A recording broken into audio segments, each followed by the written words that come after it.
iglesia soy, y tú también. En el bautismo renacimos a una vida singular y a confirmar hoy nuestra fe. Muy buenos días, amables oyentes. Este es su programa Palabras del Pastor, que se emite todos los días de lunes a viernes por su emisora Radio Piragua, la emisora diocesana de Sucre. Un cordial saludo de parte de su obispo y pastor, Monseñor José Clavijo Méndez. Dios les conceda un día lleno de gracia, lleno de bendiciones, lleno de experiencias maravillosas, con capacidad también para afrontar aquellas que no sean tan maravillosas, pero que hacen parte del transcurso normal de nuestras jornadas. A unos y a otros, Dios les conceda sabiduría para afrontar lo bueno y lo menos bueno de cada jornada. Y el Señor nos da una palabra en este día 20 de marzo del año 2018. Martes de la quinta y última semana de Cuaresma. La Cuaresma se encuentra ya en sus jornadas últimas, preparándonos para comenzar el itinerario de la Semana Santa, acompañando al Señor en el misterio y la celebración de su pasión, su muerte y su resurrección, que comienza con la celebración del próximo Domingo de Ramos, entrada triunfal a Jerusalén, pero también lectura de la Pasión del Señor y lección divina de la Pasión del Señor. Y para prepararnos, nada mejor que el Salmo 41. Según los especialistas, nos encontramos en este salmo un salmo de súplica individual, aunque tiene muchísimos rasgos de acción de gracias. Alguien gravemente enfermo elevó a Dios su clamor y el Señor lo curó. Esta persona cuenta en el templo de Jerusalén la experiencia que ha vivido. Si aceptamos la sugerencia de que se trata de un salmo de acción de gracias, tendríamos el siguiente cuadro. Una persona ha sido curada de una grave enfermedad y ha ido al templo a dar gracias. ¿Cómo era la vida de esa persona? Todo invita a creer que se dedicaba a cuidar a los débiles y a los pobres y era amigo y protector de los indigentes. Uno de los sacerdotes de servicio proclama la bienaventuranza de los que son solidarios con los marginados, pues se beneficiarán a lo largo de su vida de la solidaridad de Dios. La persona que ha sido curada cuenta su experiencia de dolor y soledad, de clamor y sanación. Creía que su enfermedad era castigo de Dios a causa de los pecados. Cuando cayó enfermo, nadie le mostró compasión.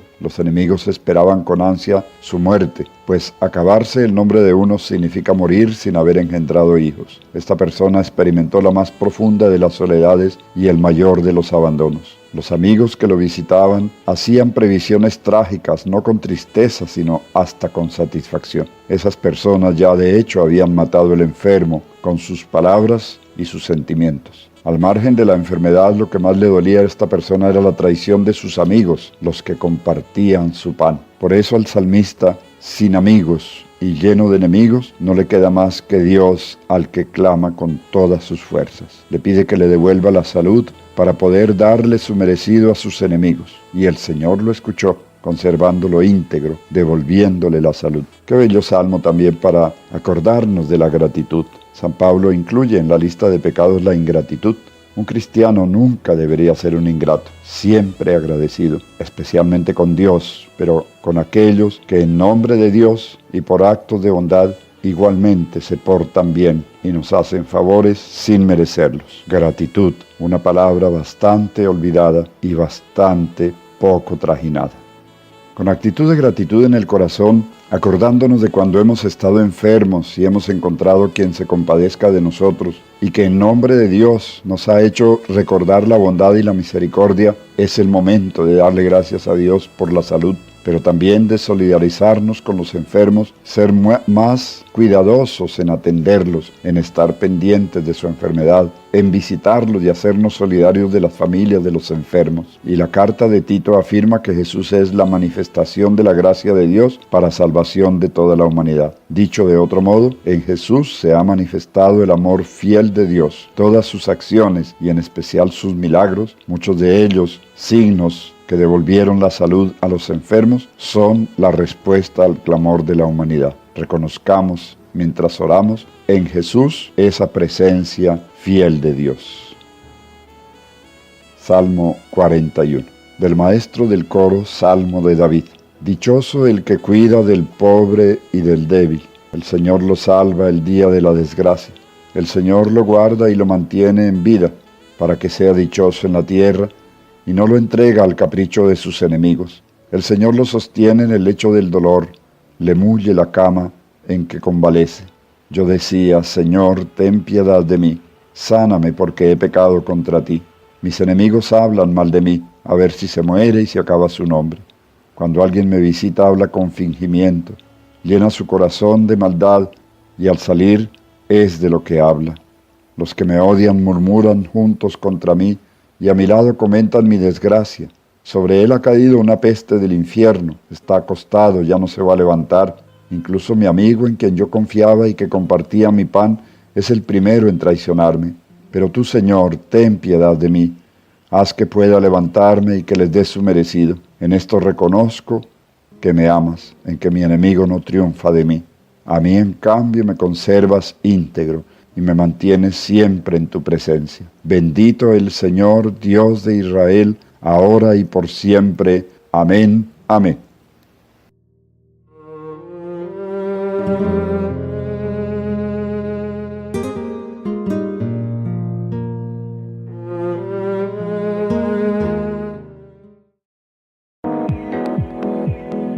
Laboratorio Clínico Especializado Yamina Cumplido Romero. Nuestro mejor servicio es para usted. Ofrecemos servicio de salud de alta complejidad, representados en exámenes de laboratorio clínico de carácter preventivo, de diagnóstico y control clínico de primer nivel, segundo nivel y tercer nivel de complejidad, dentro de los más altos lineamientos de calidad, excelencia y ética profesional. Contamos con los servicios de exámenes de hematología y coagulación, inmunología, pruebas especiales, microbiología, biología molecular, parasitología, química sanguínea y uroanálisis. Estamos ubicados en la carrera 21, número 1875, Barrio Fort, en Sincelejo. Teléfono 274-7575, 282-0425, celular 310-633-9879. Laboratorio Clínico Especializado Yamina Cumplido Romero. Servicios especializados de laboratorio. Nuestro mejor servicio es para usted.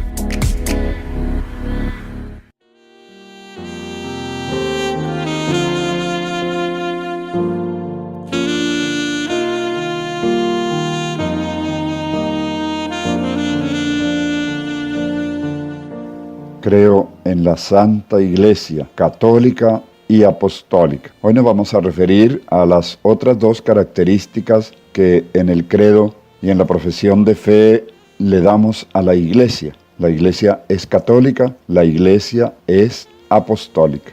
Vamos directamente al catecismo, que nos da unas explicaciones muy concretas, muy sencillas, fáciles de asimilar y de luego profundizar, ampliar en nuestros conocimientos, porque no nos podemos conformar únicamente con la pequeña fórmula que nos da el catecismo. Habíamos hablado de la Iglesia que es una y de la Iglesia que es santa, de la llamada a la santidad. Son las primeras dos notas de la Iglesia. Las otras dos, son en total 4, son la catolicidad, la Iglesia es católica, y la apostolicidad, la Iglesia es apostólica. Y vamos a ver lo que cada una de esas dos notas de la Iglesia significa. Pregunta del Catecismo, pregunta 133. ¿Por qué se llama católica la Iglesia? Católico, del griego katolón, quiere decir estar referido a la totalidad. La Iglesia es católica porque Cristo la ha llamado a confesar toda la fe, a conservar y dispensar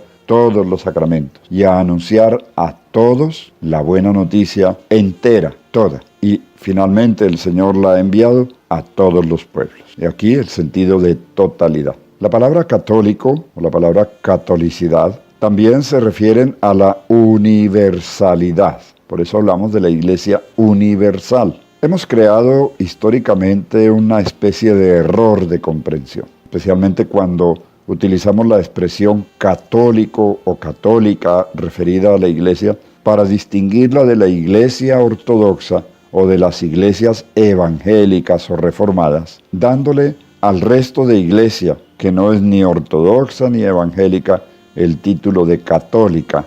Esto apoca y realmente no hace bien, porque no expresa el pleno sentido de la catolicidad.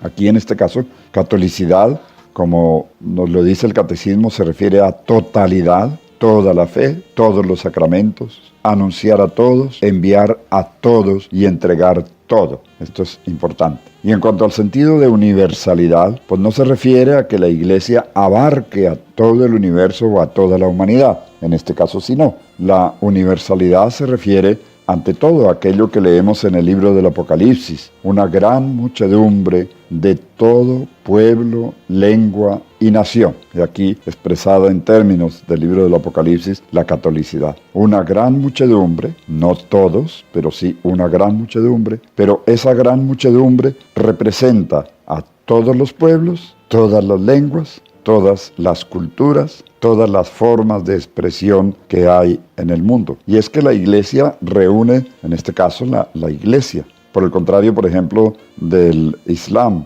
o del judaísmo, e incluso de la Iglesia ortodoxa, pues muchas veces el ser iglesia se confunde con el ser determinada nación. Es como si dijéramos, todos los colombianos son católicos porque Colombia es católica. No, esto ni siquiera es verdad constitucionalmente. Una cosa es que haya una mayoría católica, que eso también es cuestionable, porque puede que estadísticamente un porcentaje alto de colombianos esté bautizado en la Iglesia Católica, aún hoy, aunque es una estadística que va bajando, pero eso no significa necesariamente que hagan parte efectiva de la Iglesia Católica. Una cosa es una tradición sociológica que fue cristiana en su momento, pero que hoy adquiere más visos de ser una tradición de tipo sociológico. Se bautiza a los niños por costumbre o por tradición, pero luego no se les enseña a vivir ese bautismo y no lo viven tampoco ni lo enseñan a vivir a otros. Entonces ahí es cuestionable esa catolicidad. Entonces no somos católicos porque seamos colombianos, porque de hecho hay muchos colombianos que no son católicos. Hay muchos colombianos que pertenecen a iglesias evangélicas, no pertenecen a la Iglesia Católica. Hay muchos colombianos que pertenecen a otros credos. Y hay muchos colombianos que no tienen ningún credo, son agnósticos o incluso algunos que se confiesan ateos y muchos de ellos pues intentan ser consecuentemente ateos, es decir, no solamente decir que son ateos, sino realmente vivir desde principios ateos. Y todos somos colombianos, pero tal vez en otros países sea mucho más evidente, donde hay una minoría perteneciente a la Iglesia Católica frente a una gran mayoría de los más diversos cultos y de las más diversas expresiones religiosas, arreligiosas e irreligiosas. Entonces, quedemos claros, ser católico no significa ser distinto a evangélico o a ortodoxo. No somos católicos porque no somos ortodoxos ni evangélicos, no. La catolicidad se refiere a que en la Iglesia reúne a personas de todas las naciones, de todos los idiomas y de todas las razas. Y sin embargo, aún conservando elementos propios de su cultura, sin embargo, pertenecen a la catolicidad de la Iglesia. Esto se ve muy bonito en la experiencia de Pentecostés, donde resalta San Lucas al describirnos lo que ocurrió el día de Pentecostés, que había medos, elamitas, partos, residentes de Cirene, etcétera, etcétera. Nombra 7 naciones. Allí había gente de todas esas naciones y todos, aunque eran de distinta nación, les oían hablar a los apóstoles que estaban anunciando el querigma en la plaza de Jerusalén. Cada uno le oía hablar como si estuviera hablando en su propio idioma. Esto es interesantísimo. No tenemos ahora tiempo de irnos para allá, pero realmente es interesante. La Iglesia habla todos los idiomas, o mejor, habla el único idioma que aúna a los pueblos, que borra las diferencias entre un pueblo y otro pueblo. Es el idioma de la unidad, es el idioma del Espíritu Santo. He ahí todos los elementos que componen lo que nosotros, o lo que el catecismo y nuestra profesión de fe llama la catolicidad. ¿Quiénes pertenecen a la Iglesia? Es la pregunta 134. Y responde el catecismo: pertenece a la plena comunión con la Iglesia Católica quien se vincula a Jesucristo en unidad con el Papa y los obispos mediante la confesión de la fe católica y la recepción de los sacramentos. Bien, nos da unos elementos fundamentales en esta respuesta en negrilla, sobre los que luego volveré. Pero vamos a leer los 4 rengloncitos con los que explica estos 4 otros renglones en negrito. Dice: Dios quiso una iglesia para todos. Ya hablamos de una para todos. Por desgracia, los cristianos hemos sido infieles a este deseo de Cristo, que sean uno como tú y yo, Padre, somos uno. Ese fue el deseo de Cristo. Pero a lo largo de la historia, en 2000 años de historia, por circunstancias muy diversas, pero todo, eso sí tenemos que decirlo, todo por consecuencia del pecado de los miembros de la iglesia, hemos sido infieles a este deseo de Cristo y hemos dividido la iglesia. Las divisiones históricas en la iglesia se deben sobre todo a posturas de pecado de quienes en ese momento hacían parte de la iglesia. Sin embargo, dice el Catecismo, nos une estrechamente a los creyentes en Cristo, y esto lo resalta el Catecismo, ¿qué nos une estrechamente a todos los que, aunque estemos divididos, nos confesamos cristianos? La fe y el bautismo. No es una unidad perfecta, lo que nosotros llamamos una comunión perfecta, no, pero hay elementos valiosísimos que nos unen, como cuando alguien dice de otro, ese es de mi familia, porque tiene mi apellido, y efectivamente mirando el árbol genealógico, por allá en la 4ª o 5ª generación hay un apellido común. Y hay un parentesco, es de mi familia. Lo mismo podemos decir de las muchas denominaciones cristianas que hay, que sin embargo mantenemos en común la misma fe en Jesucristo, en Dios Padre, no todos en la Santísima Trinidad, y el bautismo en común. Es decir, todos entramos a ser parte de la iglesia por el bautismo, aunque no estemos en comunión con otras denominaciones cristianas. Volvamos ahora sí entonces al elemento de arriba, al que mencionamos primero. Nos da unos elementos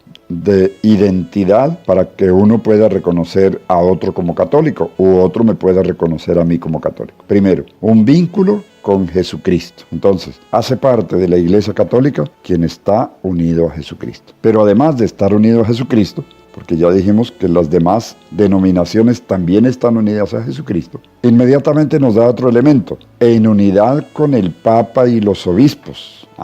Entonces aquí nos damos cuenta que solo unos de todas estas denominaciones llamadas cristianas están en unidad con el Papa y los obispos. Otros no reconocen al Papa, comenzando por nuestra gran hermana, fruto de la más antigua y dolorosa división, la Iglesia Ortodoxa, no está en unidad con el Papa y con los obispos. No es, por supuesto, el único elemento que nos separa o nos divide, pero este es fundamental, porque hace parte de la definición de miembro de la Iglesia Católica, estar en unidad con el Papa y los obispos, mediante la confesión de la fe católica, es decir, nos une el mismo credo. Por eso, cuando los domingos va tanta gente a la iglesia, se nos pone a profesar la misma fe. Nos identificamos en la confesión de esa fe católica. Y cuarto elemento que nos une, los sacramentos, que cuando lleguemos al tema veremos que en el caso de la Iglesia Católica son 7 sacramentos. La totalidad de los sacramentos son 7. Incluso el número 7 es un número que significa totalidad. Entonces aquellos que dicen, yo sí acepto el bautismo, yo sí acepto tal sacramento, pero no acepto tal otro, no profesa la totalidad de los sacramentos, no pertenece a la Iglesia Católica. Es muy buena esta definición porque nos aclara algunas cosas. Entonces uno dice, bueno, pero es que también hay católicos que se llaman católicos, pero que dicen, yo esto no lo creo, yo no creo en los curas, no creo en la confesión, por ejemplo, y son católicos. Bueno, no hay sino una respuesta. Si no cumple estas 4 condiciones, no es católico, aunque se llame católico. Hay mucha gente que se llama católica, pero después uno va a mirar y dice, no, a este le falta algo, no está completo, no es católico. Es un católico incompleto o es alguien que realmente al rechazar principios y elementos de nuestra fe católica ya se separó de la Iglesia Católica, aunque esté bautizado en la Iglesia Católica y vaya a misa y hasta comulgue, pero no está en comunión con lo que la Iglesia Católica cree. El Catecismo aborda a partir de la pregunta 135 2 temas a los que nos vamos a referir porque son importantes, aunque no vamos a detenernos en una explicación muy detallada. La relación que tiene la Iglesia con los judíos. Hubo un tiempo, y no hace mucho, antes del Concilio Vaticano II, en que se hablaba de los pérfidos judíos que mataron a Jesucristo y se tildaba a todo el pueblo judío de ser los que mataron a Jesucristo. Esto llevó incluso a un odio racial contra los judíos de parte de muchos católicos. Y fue también un elemento que se manipuló, por ejemplo, en la ideología nazi contra los judíos. Pero allí el motivo era político y se disfrazó muy bien de motivo religioso. ¿Qué nos dice el Concilio Vaticano II y qué nos han dicho los papas posteriores? San Juan Pablo II visitó la Sinagoga Mayor de Roma y los llamó nuestros hermanos mayores. Es decir, los judíos son los hermanos mayores de los cristianos y esto lo entendemos cuando leemos a San Pablo, sobre todo en la carta a los romanos. Porque Dios los amó y los llamó en primer lugar a ellos. Les entregó a ellos la alianza. Nuestra fe, que es la fe de Abraham, también es la fe de ellos. aunque ellos no crean en Jesucristo. Pero Jesucristo era judío, los apóstoles eran judíos. Nosotros, muchas tradiciones, empezando por la Eucaristía. Por ejemplo, cuando comparamos el rito de la Eucaristía con el rito de la cena pascual judía, encontramos que es casi una copia exacta en su momento, en su estructura. Por tanto, de ellos hemos recibido mucho. La liturgia de las horas que rezamos en la iglesia es una tradición judía.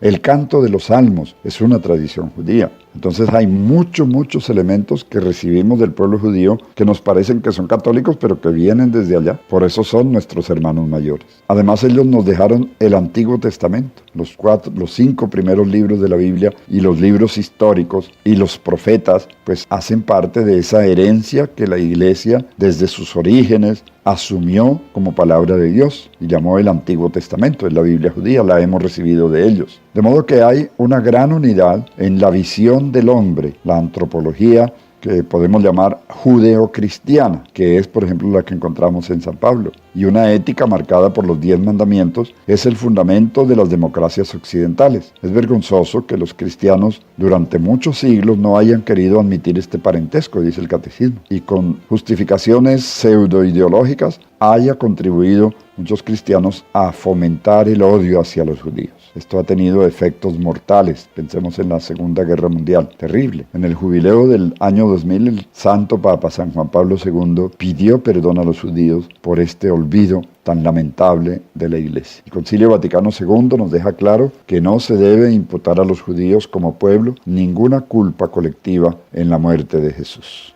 Y esto nos sirve para preguntarnos también en el conjunto de las religiones de la tierra, ¿cuáles son las relaciones con la Iglesia? Aquí también la pregunta 136 nos dice, la Iglesia respeta todo lo que en las demás religiones es bueno y verdadero, respeta y fomenta la libertad religiosa. Sin embargo, ella sabe que Jesucristo es el único Salvador de los hombres. Entonces son 2 elementos que quedan claros. Respetamos y queremos a los hermanos de otras religiones, su culto y sus valores auténticos y humanos, el respeto por la dignidad de la persona humana, la vivencia de una ética muy parecida a la de la fe cristiana, pero también les decimos a estos hermanos que las religiones fueron la antesala de la venida de Jesucristo y que la verdadera respuesta a la búsqueda religiosa del hombre ha sido nuestro Señor Jesucristo y que por eso una religión auténtica, si hace su camino correctamente, viene a encontrarse con la verdad de Jesucristo y a agradecerla a Dios.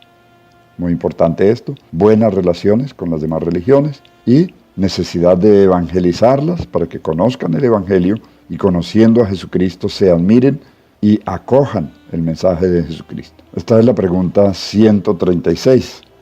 Vamos a referirnos a la apostolicidad, en realidad no es sino una sola pregunta, la 137. ¿Por qué la Iglesia se llama apostólica? Respuesta breve del catecismo. La Iglesia se llama apostólica porque, fundada sobre los apóstoles, mantiene su tradición y es guiada por sus sucesores. Importantísima esta definición. Se llama apostólica porque se funda sobre los apóstoles. Esta es una expresión tomada del libro del Apocalipsis. Vi la ciudad santa, la Nueva Jerusalén, y cuando habla de esta ciudad que es la Nueva Jerusalén, es una visión de la Iglesia que tiene por cimientos 12 piedras, que tienen los 12 nombres de los 12 apóstoles del Cordero. Es decir, el cimiento de la Iglesia son los apóstoles, primer elemento. Segundo elemento, la Iglesia mantiene la tradición recibida de los apóstoles. Los apóstoles transmitieron a las siguientes generaciones de cristianos lo que Jesús les había confiado y les había entregado, el depósito de la fe.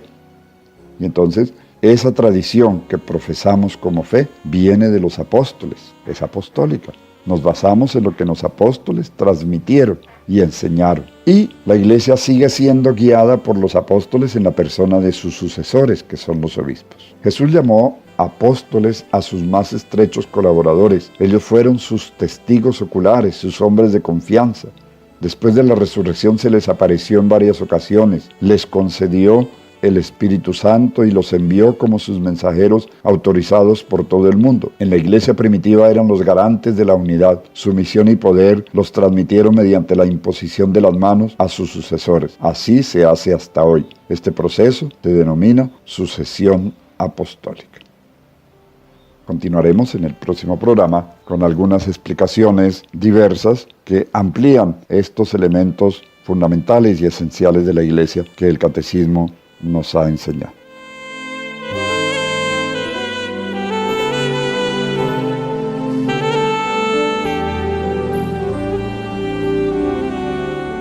Vamos ahora a dirigirnos a Dios nuestro Padre con la oración que Cristo nos enseñó. Padre nuestro que estás en el cielo, santificado sea tu nombre, venga a nosotros tu reino, hágase tu voluntad en la tierra como en el cielo. Danos hoy nuestro pan de cada día, perdona nuestras ofensas como también nosotros perdonamos a los que nos ofenden. No nos dejes caer en la tentación y líbranos del mal. Amén. Oremos. Concédenos, Señor, perseverar en el fiel cumplimiento de tu santa voluntad, para que en nuestros días crezca en santidad y en número el pueblo dedicado a tu servicio. Por nuestro Señor Jesucristo, tu Hijo, que vive y reina contigo en la unidad del Espíritu Santo, y es Dios por los siglos de los siglos. Amén. Mis hermanos, Dios los bendiga. Muchísimas gracias por continuar aún hoy con nosotros en esta mirada firme que vamos teniendo hacia los principios de nuestra fe, acercándonos a las enseñanzas del Catecismo de la Iglesia Católica. Que Dios los bendiga, bendiga a sus familias, les conceda prepararse en este último tirón de la Cuaresma para vivir una Semana Santa plena, unidos a Jesucristo y unidos a los hermanos en la celebración de los misterios de la fe. El Señor los bendiga en el nombre del Padre, y del Hijo, y del Espíritu Santo. Amén.